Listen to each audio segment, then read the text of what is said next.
Hello and welcome back to my channel. আমি দিয়া আর তোমরা দেখছো দিয়াস ওয়ার্ল্ড। এরকম পেচির মতো মুখটা দেখে ভাবছিস কী অবস্থা দিয়া। সত্যিই আমার অবস্থা খুবই খারাপ। আমার চোখ মুখের অবস্থা এমন, মাথা চুল সব উঠে যাচ্ছে।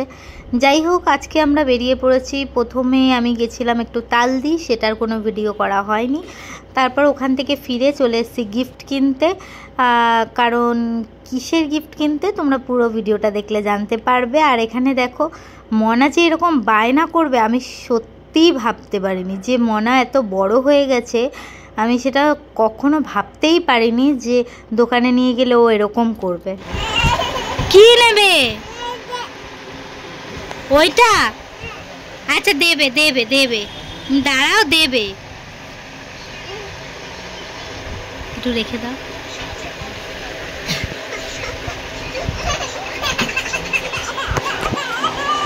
আচ্ছা নে নে নে নে নে।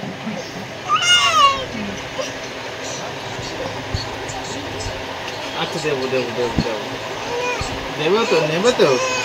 আচ্ছা এখানে কি কি লেখা আছে তুমি বলো। আচ্ছা আচ্ছা, কাঁদে না কাঁদে না, এটা নেবে এটা নেবে নেবে না।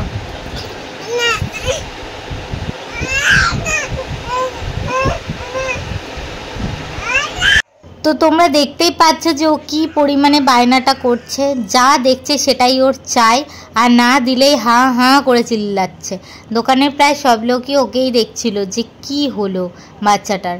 তো ওর পাপা হচ্ছে আরও দ্বিতীয় বলছে বায়না করছে যখন দেওয়াই হবে না, বায়না না করলে ও ছোট বুঝতে পারছি, বাট এখন থেকেই দেওয়া যাবে না, যখন ঘরে থাকবে কিনে এনে দেবো। তো ওর বায়নার ঠেলায় আমি রাস্তায় গিয়ে দাঁড়িয়েছিলাম, বললাম তুমি তাহলে গিফটটা দেখে নাও।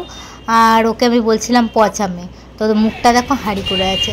তো ওর পাপা একা একা কিছুই কিনতে পারলো না। ফাইনালি আর একটা দোকানে চলে গেলাম একান্ত আপনে, ওখানে গিয়েও কিছু কিনতে পারলাম না। তারপরে বাড়ি চলে এলাম। বাড়িতে চলে এসে তারপর ডিসাইড করা হলো যে ওর পাপা একা গিয়ে যা হোক একটা নিয়ে আসবে। তারপরে একটা অ্যানিভার্সারি গিফট কেনা হয়েছে, অ্যানিভার্সারি লেখা দিয়ে ছবি দেওয়া, ওর পাপাই ওটা নিজের হাতে করেছে। তারপরে আমরা নিলাম হচ্ছে গিয়ে একটা ফুলের বুকে। আর এখানে দেখো মনাকে খাইয়ে টাইয়ে নিলাম, নিয়ে আর এই যে আবার আমি রাত্রিবেলা চলে গেছি। ভেবেছিলাম ওকে রেখেই যাব, বাট ও তো আমার পিছন ছাড়বে না। দিয়ে 9টার সময় আবার ওর পাপার দোকানে গেলাম, গিয়ে ওখান থেকে চলে গেলাম ফুলের দোকানে বুকে বানাতে। তো ফুলটা নেওয়া হলো। তারপর দেখো এই যে আর রাত 9:30টার সময় আমার একটা পার্সেল এসেছে।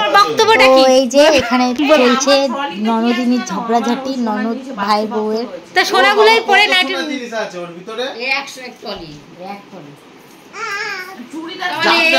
লোকে যাত্রা মানে ওরকম টলি নিয়ে করতে যায়, এত বড় বড় টলি। একটুখানি টলি ঠিক দেখ, এই সোনা টলিটা বার কর তো। শুধু তিনটে নতুন নাইটি আছে, টলিটা বার করো। ও দি, হ্যাঁ বার করো। তুমি যে রেন্টে দাও না, ওই একটা শাড়ি পরে যাও তুমি। তুই তো পড়ো ওইগুলো মাঝে মাঝে। কখন বললাম রে পড়ি না, রেডি করো তো, মানে নিচে একটা সায়া পরে দাও, পুরো শর্ট। আর তুমি যাও না, রেডিটা হও, পুরো ম্যাক্সি হয়ে যাবে। চলো চলো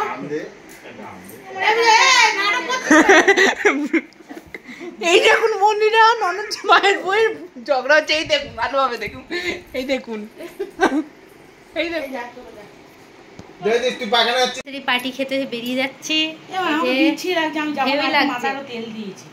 হেভি লাগছে, চলো নিয়ে গেছি। তারপর অনেক ঝামেলার অবসান করে ফাইনালি আমরা রেডি হয়ে চললাম অ্যানিভার্সারি পার্টিতে। হ্যাঁ, অ্যাকচুয়ালি আমার এক ননদিনীর অ্যানিভার্সারি পার্টি, মানে আমার মাসি শাশুড়ির মেয়ের। তো তার অ্যানিভার্সারি ছোট্ট একটা পার্টি হয়েছিল, তো সেখানেই আমরা এসে গেছি। আর তার আগে তো দেখলে কত ঝামেলাঝাটি করলাম আমরা সবাই মিলে, কত কীর্তন করলাম।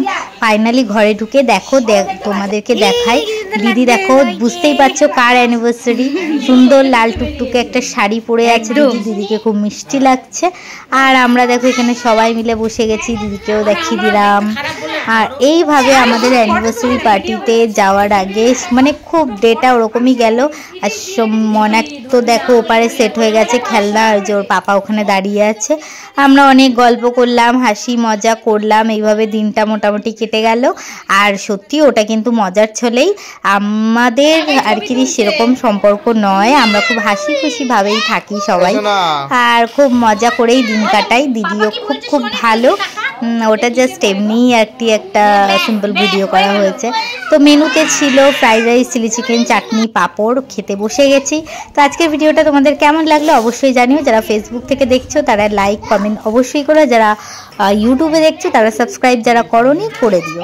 ওকে চলো আজকের মতো ভিডিওটা এখানেই শেষ করছি। টাটা বাই বাই, সবাই খুব খুব ভালো থেকো, সুস্থ থেকো। আর ওই আমাদের দিয়া